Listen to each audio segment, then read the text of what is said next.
Hello dear students, कैसे हैं आप लोग। मैं विक्रम, आपका accountancy teacher from VVN sir commerce classes स्वागत करता हूं आज की क्लास में। और आज हम लोग स्टार्ट करने जा रहे हैं अपना टर्म 2 का chapter number 8 accountancy class 12th में पार्ट ए वॉल्यूम 2 डी के गोयल सर की बुक से, जिसका नाम है इशू ऑफ डिबेंचर्स। इससे पहले हमने टर्म 1 में इशू ऑफ शेयर्स का चैप्टर कंप्लीट किया था। Hope so issue of shares के चैप्टर को आपने बहुत अच्छे से समझा भी था। उसके नियर अबाउट मैंने 32 लेक्चर रिकॉर्ड किए थे और उस वक्त जो लेक्चर मैंने रिकॉर्ड किए थे तकरीबन वो सभी बच्चों ने बहुत अच्छे से कंप्लीट भी किए थे। तो इस चैप्टर के नियर अबाउट हमारे 8 से 10 लेक्चर जो हैं हम लोग जो है रिकॉर्ड करेंगे और इस चैप्टर को 8 से 10 दिन में कंप्लीट करेंगे। होप सो कि आपको ये चैप्टर बहुत अच्छे से समझ में आएगा। तो चलिए स्टार्ट करते हैं। हमने आज के चैप्टर का नाम है issue of debentures company accounts. चलिए chapter number 8 company accounts issue of debenture. इस चैप्टर में आज हम देखेंगे अपना basic introduction plus meaning of debenture and its characteristics. Thereafter हम अपने नेक्स्ट लेक्चर में कंटिन्यू करेंगे टाइप्स ऑफ डिबेंचर्स के बारे में और डिबेंचर्स और शेयर्स में क्या अंतर होता है इसके बारे में डिस्कशन करेंगे। देन जर्नल एंट्रीज, कैसे हम डिबेंचर इशू करते हैं, क्या क्या जर्नल एंट्री पास की जाएंगी।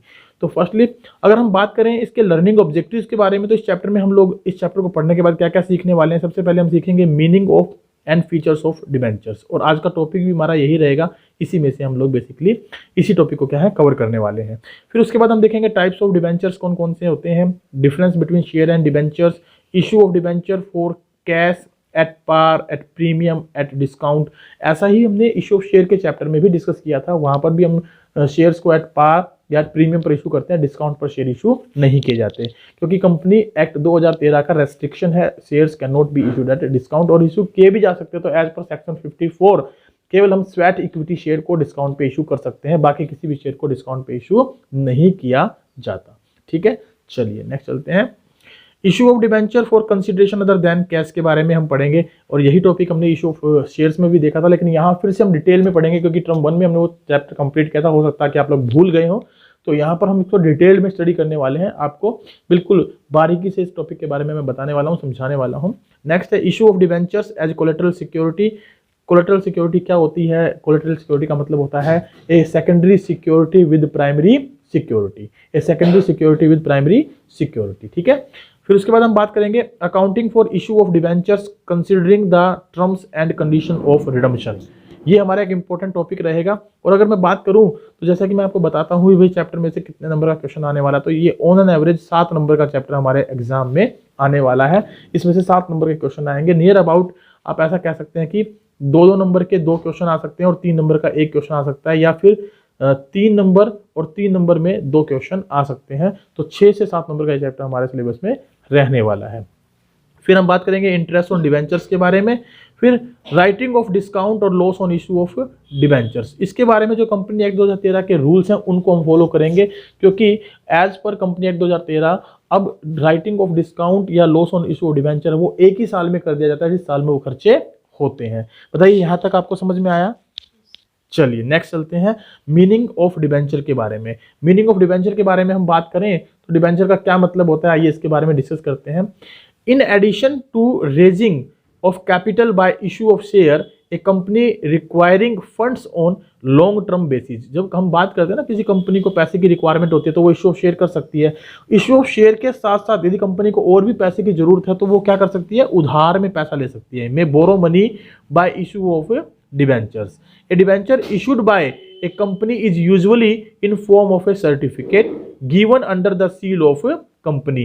ये एक सर्टिफिकेट के तौर पे होते हैं जो कि कंपनी की कॉमन सील के साथ इशू किए जाते हैं। Thus a debenture is a written acknowledgement of a debt taken by company as these are issued under the seal of a company. क्योंकि हम ये कह सकते हैं कि ये क्या है, एक रिटर्न एक्नॉलेजमेंट, रिटर्न में लिखा हुआ है कि प्रमाण है कि भाई हमने लोन लिया है पब्लिक से और उसके बदले में क्या दिया है, रिटर्न सर्टिफिकेट दिया जिसपे कंपनी की क्या लगी है, राउंड स्टैंप लगी है। ठीक है, a debenture certificate contains the terms of repayment of the principal sum at a specified date and terms of payment of interest at a fixed percentage. इसमें क्या लिखा होता है सर्टिफिकेट में कि कितना पैसा किस समय वापस करेंगे, किस रेट पर करेंगे और क्या समय होगा, क्या डेट होगी जब ये पैसा वापस किया जाएगा।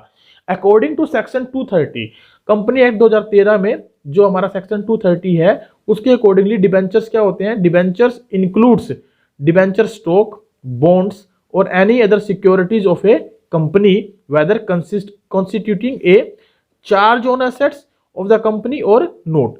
सर इसका क्या मतलब है, इसको थोड़ा समझाइए। देखिए मैं यहाँ पर बात कर रहा हूँ आपसे कि यहाँ पर इसका मतलब है कि भाई जो सेक्शन 230 है कंपनी एक्ट 2013 का, वो ये बताता है कि डिबेंचर जो होता है ना उसमें हम बेसिकली स्टॉक, बॉन्ड्स या किसी प्रकार की सिक्योरिटी को शामिल करते हैं जो कंपनी की एसेट्स पर चार्ज क्रिएट कर भी सकती है और नहीं भी कर सकती है। चार्ज का मतलब है यानी कंपनी के एसेट्स उनको डिबेंचर्स को, स्टॉक को, बॉन्ड्स को इशू करते तो हमें गिरवी रखने भी पड़ सकते हैं और नहीं भी रखने पड़ सकते हैं। ठीक है, उन्हें क्या बोलते हैं, डिबेंचर बोलते हैं। तो डिबेंचर की डेफिनेशन है बेसिकली, आपसे अगर पूछ लिया जाए तो इसमें क्या क्या शामिल करते हैं, stock, bonds and other securities which create the charge against the assets of the firm और एसेट्स ऑफ द कंपनी और नोट, जो चार्ज क्रिएट कर भी सकती हैं और नहीं भी कर सकती हैं। आइए बात करते हैं कैरेक्टरिस्टिक्स और features of the debentures on the basis of the above definition. जो हमने ऊपर डेफिनेशन पढ़ी या जो मीनिंग पढ़ा उसके बेस पर इसकी कुछ कैरेक्टरिस्टिक्स और फीचर्स हैं हमारे सामने।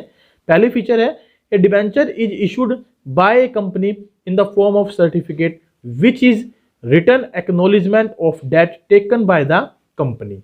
ए debenture is issued under the seal of the company. ये हमने मीनिंग में पढ़ा कि भाई ये रिटर्न सर्टिफिकेट होता है जिसपे कंपनी की कॉमन सील लगी होती है और कंपनी की कॉमन सील के अंडर इनको इशू किया जाता है। Number 3, it contains a contract. इसे एक कॉन्ट्रैक्ट होता है बेसिकली किसका, रीपेमेंट का, of principal sum at a specified date एक स्पेसिफाइड डेट पर जो प्रिंसिपल अमाउंट है उसको रीपेमेंट करने का ये एक प्रकार का क्या होता है, कॉन्ट्रैक्ट होता है।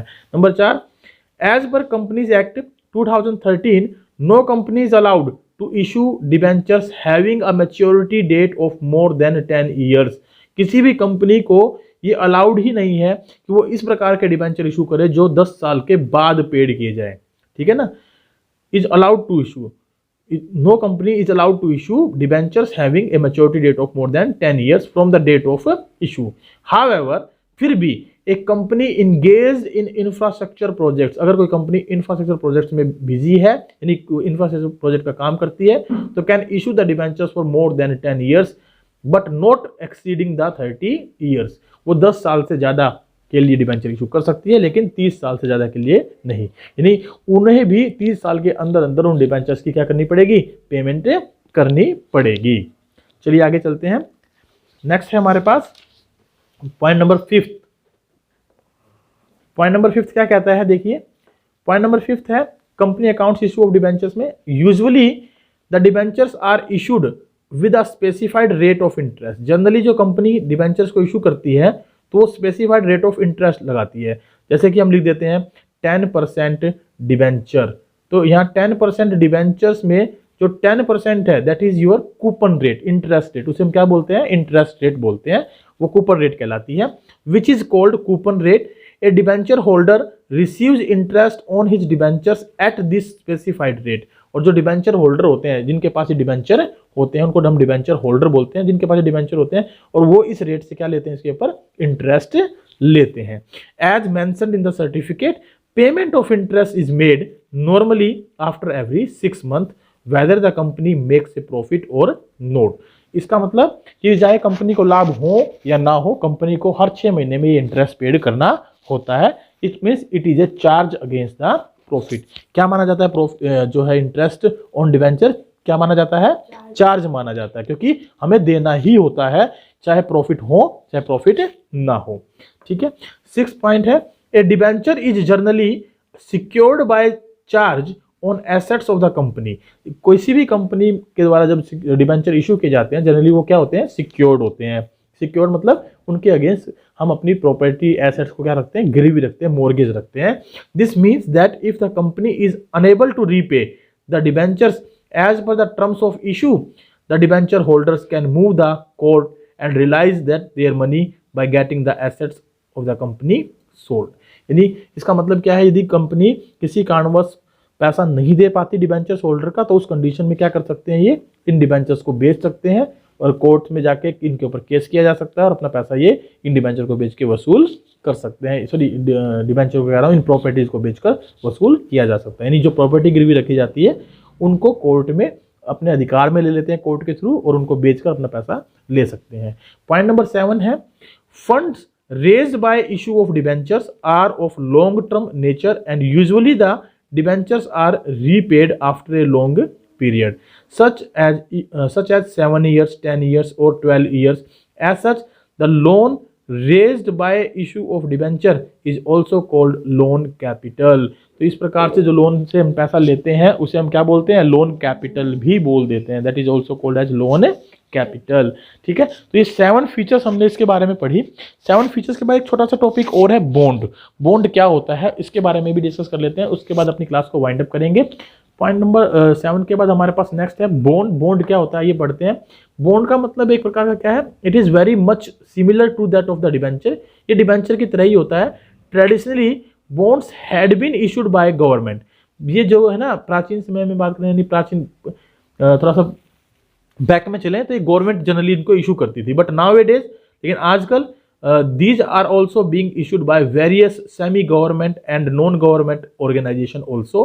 Main difference between debenture and bond is with respect to rate of interest. अगर हम डिवेंचर और बॉन्ड में अगर बेसिक अंतर की बात करें तो इनमें जो बेसिक अंतर है वो किसका है, interest on rate of interest का। किसका, रेट ऑफ इंटरेस्ट का। Debentures are issued with a fix rate of interest whereas bonds can be issued without predetermined rate of interest as in the case of deep discount bonds और zero coupon bonds।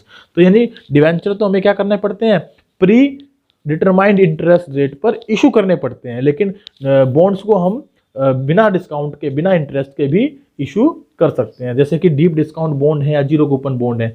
A deep discount bond और zero coupon bond is one which is issued without pre fixed rate of interest and it's issue price is heavily discounted. और जब इनको इशू किया जाता है ना तो काफी डिस्काउंट पर, हैवी डिस्काउंट पर इनको क्या किया जाता है, इशू किया जाता है। The difference between issue price and the redemption price represents the total interest to be spread over the duration of the bond.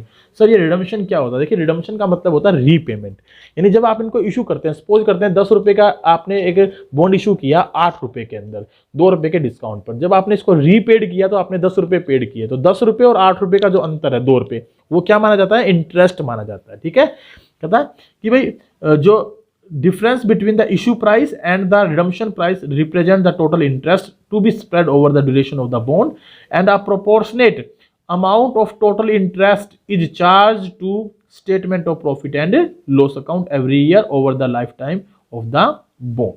यानी कि बॉन्ड अगर 10 साल के लिए इशू किए गए हैं तो जो इनके बीच का गैप होगा, नहीं हमने आज इशू कर दिया 8 रुपए में और 10 साल बाद 10 रुपए देंगे इसके, तो जो 2 रुपए का गैप है वो 2 रुपए के प्रॉफिट को 10 साल तक हम क्या कर देंगे, स्प्रेड ओवर कर देंगे, यानी हर साल 2 भाग में 10 20 पैसे इस तरीके से हम उसको क्या करेंगे, राइट ऑफ करते हुए चलेंगे। इन 10 साल तक वो 20 पैसे में बढ़ जाएगा। यानी अगर एक बॉन्ड 10 रुपए का है और मैंने 8 रुपए में इशू कर दिया और रीपेमेंट में 10 रुपए ही करूंगा, तो 2 रुपए का जो गैप है वो क्या कहलाएगा, टोटल इंटरेस्ट।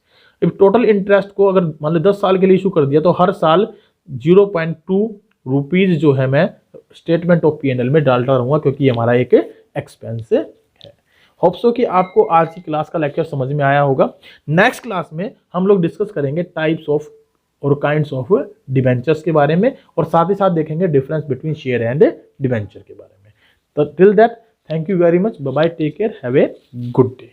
मिलते हैं फिर नेक्स्ट क्लास में। और रिक्वेस्ट है, अगर आपने हमारे चैनल को सब्सक्राइब, लाइक या शेयर नहीं किया है तो प्लीज़ सब्सक्राइब कर लें और साथ साथ बेल आइकन को जरूर प्रेस करें ताकि आपको हमारी वीडियोज़ के लेटेस्ट नोटिफिकेशन मिलते रहें। Have a good day, bye bye, take care.